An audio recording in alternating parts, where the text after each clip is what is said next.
नमस्कार दोस्तों। आज की कहानी है क्या हुआ था रागनी के साथ।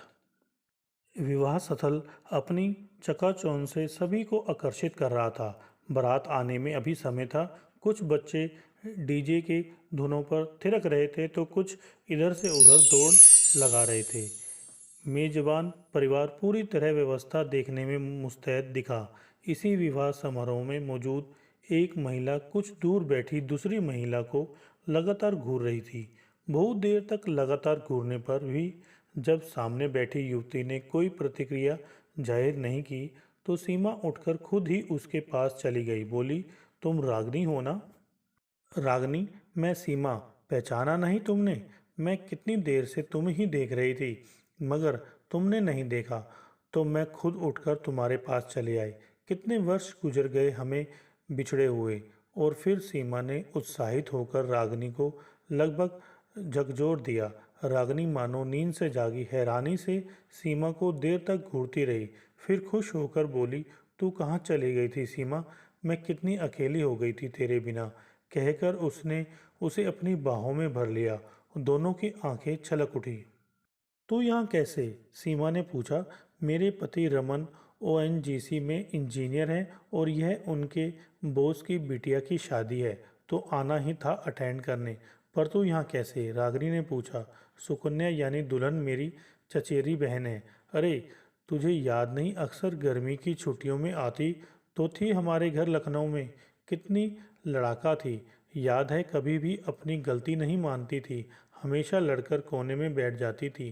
कितनी बार डांट डांट खाई थी मैंने उसकी वजह से, सीमा ने हंसकर कहा।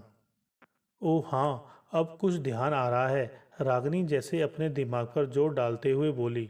फिर तो बारात आने तक शॉपिंग, गहने, मेकअप, प्रेम प्रसंग और भी न जाने कहाँ कहाँ के किस्से निकले और कितने गड़े मुर्दे उखड़ गए। रागनी न जाने कितने दिनों बाद खुलकर अपना मन रख पाई किसी के सामने। सच, बचपन की दोस्ती में कोई बनावट, स्वार्थ और ढोंग नहीं होता। हम अपने मित्र के मूल स्वरूप से मित्रता रखते हैं, उसकी पारिवारिक हैसियत को ध्यान नहीं रखते।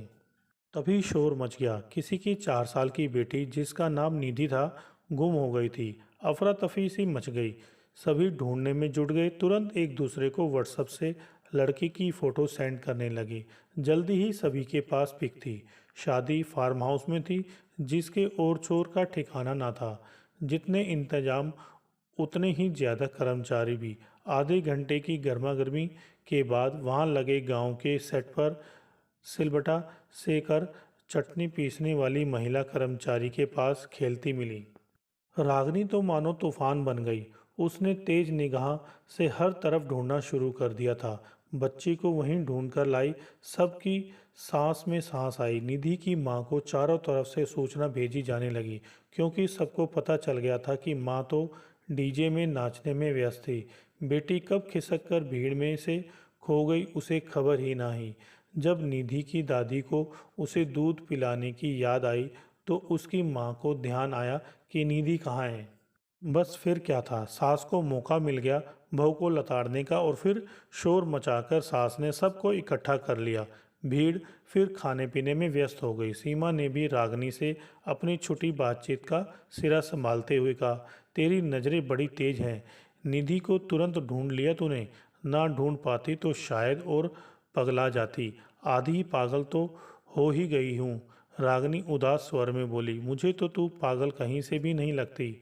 यह हीरे का सेट, ब्रांडेड साड़ी, यह स्टाइलिश जूड़ा, यह खूबसूरत चेहरा, ऐसी पगली तो पहले नहीं देखी। सीमा खिलखिलाई। जाके पैर ना फटे बियाई तो क्या जाने फिर फराई। तू मेरा दुख नहीं समझ पाएगी, रागनी मुरझाए स्वर में बोली। ऐसा कौन सा दुख है तुझे जिसके बोझ तले तू पगला गई है? उच्च पदस्थ इंजीनियर, पति, प्रतिष्ठ परिवार, और क्या चाहिए जिंदगी में से तुझे? सीमा बोली, चल छोड़, तू नहीं समझ पाएगी। रागनी ने ताना दिया। मैं नहीं समझी पाऊंगी। अचानक ही उत्तेजित हो उठी सीमा। तू कितना समझ पाई है मुझे, क्या जानती है मेरे बारे में? आज 10 वर्ष बाद हम मिले हैं। इन 10 सालों का मेरा लेखा जोखा है क्या तेरे पास, जो इतने आराम से कह रही है? क्या मुझे कोई गम नहीं, कोई घाव नहीं मिला इस जिंदगी में, फिर भी मैं तेरे सामने मजबूती से खड़ी हूँ। वर्तमान में जीती हूँ, भविष्य के सपने भी बुनती हूँ और अतीत से सबक भी सीख चुकी हूँ, मगर अतीत में उलझी नहीं रहती। अतीत के कुछ अवांछित फलों को दुखपन समझकर भूल चुकी हूँ। तेरी तरह गांठ बांधकर नहीं बैठी हूँ। सीमा तमतमा उठी। क्या तू भी किसी की वासना का शिकार बन चुकी है? रागनी बोल पड़ी। तू भी क्या मतलब? क्या तेरे साथ भी यह दुर्घटना हुई है? सीमा चौंक पड़ी। हाँ, वही पल मेरा पीछा नहीं छोड़ते। फिल्म, सीरियल, अखबार में छपी खबर सब मुझे उन पलों में पहुंचा देते हैं। मुझे रोना आने लगता है, दिल बैठने लगता है, ना भूख लगती है ना प्यास। मन करता है या तो उसका कत्ल कर दूं या खुद मर जाऊं। बस दवा का ही तो सहारा है। दवा लेकर सोई रहती हूँ, कोई आए कोई जाए मेरी बला से। मेरे साथ मेरी सास रहती है, वही मेड के साथ मिलकर घर संभाले रहती है और मुझे कोसती रहती है कि मेरे हीरे से बेटे को धोखे से ब्याह लिया। एक से एक रिश्ते आए, मगर हम तो तेरी शक्ल से धोखा खा गए। बीमारू लड़की पल्ले पड़ गई। मैं क्या करूं? आंखें छलछला उठी रागनी की। तू अकेली नहीं है इस दुख से गुजरने वाली। इस विवाह स्थल में तेरी मेरी जैसी न जाने कितनी और भी होंगी, पर वे दवा के सहारे जिंदा नहीं हैं, बल्कि उसे एक दुर्घटना मानकर आगे बढ़ गई है। अच्छा चल, तू ही बता, तू रोड पर राइट साइड चल रही है और कोई रॉन्ग साइड से आकर तुझे ठोकर मारकर चला जाता है, तो गलत तो वही हुआ ना। ऐसे ही जिन्होंने दुष्कर्म कर हमारे विश्वास की धज्जियां उड़ाई, दोषी वे हैं। हम तो निर्दोष हैं, मासूम हैं और पवित्र हैं। अपराधी वे हैं। फिर हम घुट घुट कर क्यों जिएं? यह एहसास तो हमें उन्हें हर पल कराना चाहिए, ताकि वे बाकी की जिंदगी घुट घुट कर जिएं। सीमा ने आत्मविश्वास से कहा। क्या तूने दिलाया यह एहसास उसे? रागिनी ने पूछा। मेरा तो बॉयफ्रेंड ही धोखेबाज निकला। आज से 10 साल पहले जब हम पापा के दिल्ली ट्रांसफ़र के कारण लखनऊ छोड़कर चले गए थे, तब वहाँ नया कॉलेज, नया माहौल पाकर मैं कितना खुश थी। हाँ, तेरी जैसी बचपन की सहेली से बिछड़ने का दुख तो बहुत था, मगर मैं दिल्ली की चकाचौंध में कहीं खो गई थी। जल्दी ही मैंने क्लास में अपनी धाक जमा ली थी। ध्रुव, मेरी सहपाठी जो हमेशा प्रथम आता था, दूसरे नंबर पर चला गया।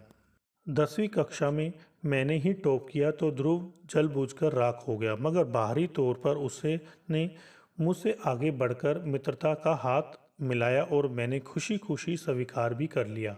12वीं कक्षा की प्री बोर्ड परीक्षा में मैंने भी टॉप किया तो वह और भी परेशान हो उठा, मगर उसने इसे जाहिर नहीं होने दिया। इसी खुशी में ट्रीट का प्रस्ताव जब ध्रुव ने रखा तो मैं मना ना कर सकी। मना भी क्यों करती? 2 सालों से लगातार हम साथ कॉलेज, कोचिंग और ना जाने कितने फ्रेंड्स के बर्थडे पार्टीज अटेंड करते आए थे। फ़र्क यह था कि हर बार कोई ना कोई कॉमन फ्रेंड साथ रहता था, मगर इस बार हम दोनों ही थे और ध्रुव पर अविश्वास करते कोई प्रश्न ही नहीं था। पहले हम एक रेस्टोरेंट में लंच के लिए गए, फिर वह अपने घर ले गया। घर में किसी को भी ना देख जब मैंने पूछा कि तुमने तो कहा था मम्मी मुझसे मिलना चाहती है, मगर यहाँ तो कोई भी नहीं है, तो उसने जवाब दिया कि शायद पड़ोस में गई होंगी। तुम बैठो, मैं बुला लाता हूँ। और फिर मुझे फ्रिज से रखी कोल्ड ड्रिंक पकड़ाकर बाहर निकल गया। मैं सोफे पर बैठकर ड्रिंक पीते पीते उसका इंतजार करती रही। मुझे नींद आने लगी तो मैं वहीं सोफे पर लुढ़क गई। जब नींद खुली तो अपने को अस्त व्यस्त पाया। ध्रुव नशे में धुत पड़ा बड़बड़ा रहा था कि मुझे हराना चाहती थी, मैंने आज तुझे हरा दिया। अब मुझे समझ आया कि ध्रुव ने मेरे नारित्व को ललकारा है। मैंने भी आव देखा न ताव, पास पड़ी हॉकी उठाकर उसके कोमल अंग पर दे मारी। वह बिलबिलाकर जमीन पर लौटने लगा। मैंने चीख कर कहा कि अब दिखाना मर्दानगी अपनी, और फिर घर लौट आई। बोर्ड की परीक्षा सिर पर थी, ऐसे में अपनी पूरी ताकत तैयारी में झोंक दी। बोर्ड परीक्षा में भी मैं टॉपर बनी। ध्रुव का परिवार शहर छोड़कर जा चुका था। उन्हें अपने बेटे की करतूत पता चल गई थी। कहकर सीमा पल भर को रुकी और पास से गुजरते बैरे को बुलाकर पानी का गिलास लेकर एक सांस में ही खाली कर दी। फिर आगे बोली, माँ को तो बहुत बाद में मैंने उस दुर्घटना के विषय में बताया था। वे भी यही बोली थी कि भूल जा, ये सब इनका कोई मतलब नहीं। शारीरिक पवित्रता, वर्जिन, इन भारी भरकम शब्दों को अपने ऊपर हावी ना होने देना। तू अब भी वैसी ही मासूम और निश्चल है जैसी जन्म के समय थी। माँ के ये शब्द मेरे लिए अमृत के समान थे। उसके बाद मैंने पीछे मुड़कर देखना छोड़ दिया। सीमा ने अपनी बात समाप्त की। मैं तो अपने अतीत से भाग भी नहीं रह सकती। वह शख्स तो मेरे मायके का पड़ोसी और पिताजी का मित्र है, इसलिए मेरा तो मायके जाने का ही मन नहीं करता। यही दिल्ली में पड़ी रहती हूँ। रागिनी उदास स्वर में बोली, कौन वे टॉफ़ी अंकल? वे ऐसा कैसे कर सकते हैं? मुझे अच्छी तरह याद है, वे सफ़ेद कुर्ता पजामा पहने हमेशा बैडमिंटन गेम के बीच में कूदकर गेम्स के रूल्स सिखाने लगते थे और फिर खुश होने पर अपनी जेब से टॉफ़ी चॉकलेट निकालकर इनाम भी देते थे। हम लोगों ने तो उनका नाम टॉफ़ी अंकल रखा था। सीमा ने आश्चर्य प्रकट करते हुए कहा। वह एक मुखौटा था उनका अपनी घिनौनी हरकतें छिपाने का। तुझे याद है वे हमारे गालों पर चिकोटी भी काट लेते थे गलती करने पर, और कभी कभी अपने हाथों में हमारे हाथ को दबाकर रैकेट चलाने का अभ्यास भी कराने लगते थे। उन सब हरकतों को कोई दूर से देखता भी होगा तो यही सोचता होगा कि वे बच्चों से कितना प्यार करते हैं, मगर हकीकत तो यह थी कि वे जाल बिछा रहे थे जिसमें से तू तो उड़कर उनकी पहुंच से दूर हो गई, पर रह गई मैं। अपने हाथ से एक पंछी निकलता देख वे बौखला उठे और तुम्हारे जाने के महीने भर बाद ही मुझे अपनी हवस का शिकार बना लिया। उस दिन माँ ने मुझे पड़ोस में आंटी को राजमा देकर आने को कहा, हमेशा की तरह। कभी यह दे आ, कभी वह दे आ। माँ पर तो अपने बनाए खाने की तारीफ सुनने का भूत तो सवार रहता था। हर वक्त रसोई में तरह तरह के पकवान बनाना और लोगों को खिलाकर तारीफें बटोरना, यही टाइम पास था माँ का। उस दिन आंटी नहीं घर पर। अंकल ने मुझसे दरवाजे पर कहा कि आंटी किचन में है, वहीं दे आओ। मैं भीतर चली गई, पर वहाँ कोई नहीं था। अंकल ने मुझे पास बैठाकर मेरे गालों को मसलकर कहा कि वे शायद बाथरूम में हैं, तुम थोड़ी देर रुक जाओ। मुझे बड़ा अटपटा लग रहा था। मैं उठकर जाने लगी तो हाथ पकड़कर बैठाकर बोले कि कितने फालतू के गेम खेलती हो तुम। असली गेम मैं सिखाता हूँ। और फिर अपनी असली रूप में प्रकट हो गए। कितनी देर तक मुझे तोड़ते मरोड़ते रहे। जब जी भर गया तो अपनी अलमारी से एक रिवॉल्वर निकालकर दिखाते हुए बोले कि किसी से भी कुछ कहा तो तेरे माँ बाप की खैर नहीं। मन और तन से घायल मैं उल्टे पांव लौट आई और अपने कमरे को बंद कर देर तक रोती रही। माँ की सहेलियों का जमघट लगा था और वे अपनी पाक कला का नमूना पेश कर इतरा रही थी, और मैं अपने शरीर पर पड़े निशानों को साबुन से घिस घिस कर मिटाने की कोशिश कर रही थी। धीरे धीरे मैं पढ़ाई में पिछड़ती चली गई और 10वीं कक्षा में फेल हो गई। माँ ने मुझे खूब खरी खोटी सुनाई, मगर कभी मेरी पीड़ा ना सुनी। मैं गुमसुम रहने लगी, सोती तो सोती ही रहती, उठने का मन ही न करता। माँ खाना परोसकर मेरे हाथों में थमा देती तो खा भी लेती, अन्यथा शून्य में ही निहारती रहती। सबको लगा फेल होने का सदमा लग गया है। किसी ने सलाह दी कि मनोचिकित्सक का पास जाओ। 3-4 सीटिंग के बाद जब मैंने महिला मनोचिकित्सक को अपनी आप बीती बताई तो उन्होंने माँ को बुलाकर ये सब बताया, मगर वे मानने को ही तैयार ना हुई। कहने लगी कि साल भर तो पढ़ा नहीं, अब उल्टी सीधी बातें बना रही है। इसकी वजह से हमारी पहले ही कम बदनामी हुई है, जो अब पड़ोसी को लेकर भी एक नया तमाशा बनवा ले अपना। जब मेरी कोई सुनवाई ही नहीं तो मैं भी चुप्पी लगा गई। मुझे ही आरोपी बनाकर कटघरे में खड़ा कर दिया गया था। फिर इंसाफ किससे मांगती?